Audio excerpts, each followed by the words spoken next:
Welcome to REI Pro Talk, where real estate investors turn for the latest news, tips, and tricks from the real in the trenches pros. Tune in to hear Chris Goff, the nation's premier real estate investing powerhouse.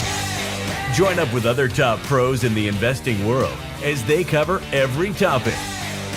No fluff, no filler, no holds barred. All you need to know from start to paycheck. Hey guys, great job, by the way. Can you explain in a little detail the profit centers of a lease option? Thanks. Yeah, so lease options, one of my favorite strategies, home run strategies. It took me forever to learn this one. But what I wanted to do is actually show it to you in a PowerPoint presentation, because although I'm going to give you an example here, I want you to understand the concept, because what business can you get into where you get paid 3 times every time you do it? I don't know any. And what I love about lease options, we call this one of those no money down strategies. Obviously, you could use your own money, but most of the time we don't. We use the buyer's money to do this. What business do you know that you don't have to actually put money into and get a return? That's why, if this is a strategy you've been thinking about doing, this is the one you want to learn. This is the one you need to go through the lease option training series and REI Pro and really nail this one, because the fact of the matter is not many people really understand it. You know, I think the people that do it understand it, and the people that say, oh, I don't know, I heard it didn't work, those are the people that just don't understand it. Okay, so I really want you to grasp this concept. Again, this is going to be a quick example I'm going to give you, but I want you to see the power of this particular strategy. All right, so what I want you to think of is we found a property and we're going to make an offer to the seller. Okay. And of course, you need to run comps, you need to do your due diligence, but I'm going to bypass that because I want you to understand how we connect these dots as far as the profit center part of it. So the number one thing we need to determine is a sales price. Now, could we pay full price? Absolutely. You could pay full price. It's just going to narrow your profits. Okay. So obviously we want to get somewhat of a fairly good deal on this. And I'm not saying you got to, get 50 cents on the dollar type of deal, but I want to get a fairly good deal where I can make a little bit of money off of it. And who knows, maybe this property is worth $375 as an example. You think about it, even if the seller listed it with a real estate agent, there's going to be a commission paid on this. So they're not really going to get the full asking price anyway. So I want to kind of fall in at a number that makes sense for everybody. Next, I want to determine the down payment. To me, this is the easiest part. I'm going to give you one good way of doing it. I never determine the down payment until I understand what the home can rent for.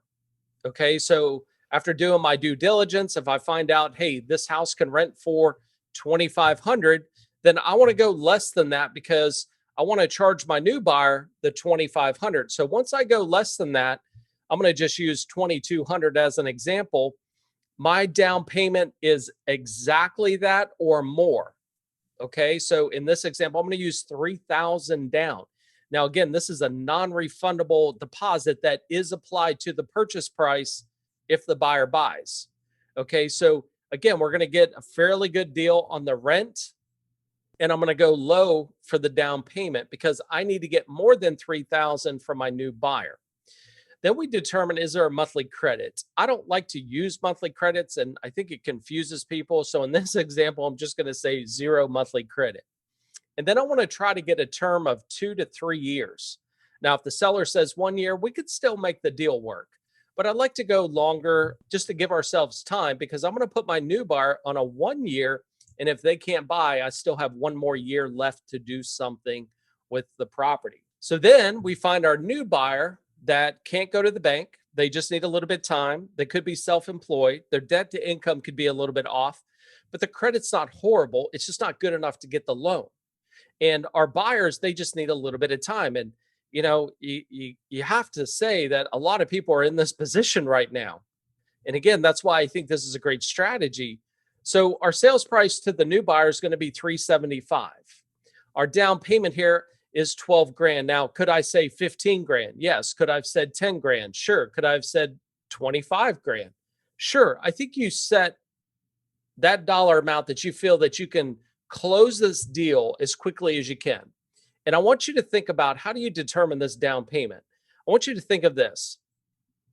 If you put 10% down on this house through just conventional lending, that's 35 grand, right? So I'm going to go down from there. But would you agree with me that there are more people that have 20,000 than 30,000? Sure. Are there more people that have 10,000 than 20,000? Sure. So the lower you get that down payment, you're just going to open up your pool of buyers even more. So obviously I need to have it more than 3,000 because that's what I'm promising to pay the seller. Next, I want to determine the monthly payment. We've already done this. We've already said the going rent for this place is $2,500. I hate going, hey, seller, I'm going to give you $2,500 because that's the going rent. And then I'm going to charge my new buyer more than what the going rent is. I think that's just stupid. You would never do that. You're overcharging for the house and you shouldn't do that.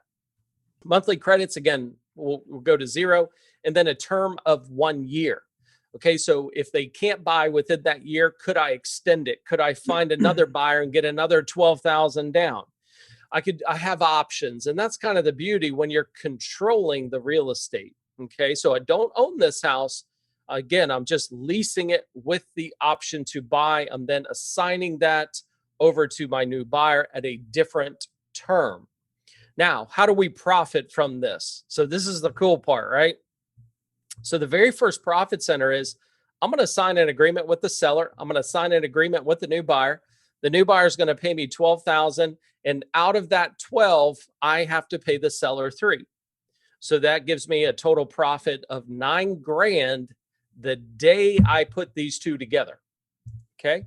The next profit center is the difference in monthly rent, right? The monthly payment amount.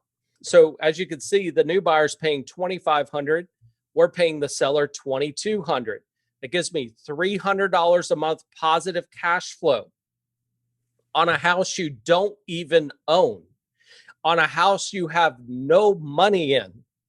And I'm going to do that for at least 12 months. So that's $3,600. Okay. The last profit center is the difference in sales price. So if you don't catch what I'm going to say right here, I want you to rewind this in the replay and go back through it. Okay. So like I said before, the down payment is credited to the purchase price. So let's look at the seller and you. We agreed to pay them $350,000 minus the $3,000 we put down. So we owe the seller $347,000.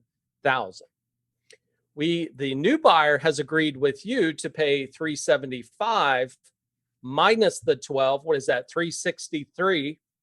So $363,000 minus the $347,000 is going to give us the difference of 16 grand at closing. Now, keep in mind, there'll be some closing cost here because you'll have to do a double close on this. Okay, but just keeping it simple, I want you to understand, how do we actually make money doing this deal? And this is just a great example. So the total profit on this house, $28,600 on a house you don't own and you have no money invested in this. Now, yes, are there answers to all the what ifs? Absolutely. But don't let that hold you back. There's so many things that, you could say goes wrong, but most of the things that people come up with, it just isn't normal. Like what happens if the buyer tears up my house? That rarely happens because we have a more qualified tenant in our property that has a commitment to buy the house. They're living in it as though they're buying it. They don't tear up properties, they enhance the property, right? So you have all these different what if scenarios, but I want you just to understand, where do we make money with this strategy? And again, this is just kind of a simple example, but I hope that helped. Well, I thought that was an excellent, quick little overview on lease option because I love them too. Those are awesome. I've done a number of them and love them. Thanks for listening to REI Pro Talk. If you've ever wanted to jump into the real estate game, Get started with the #1 software for real estate investors on the planet, REI Pro. Start for free at www.myreipro.com.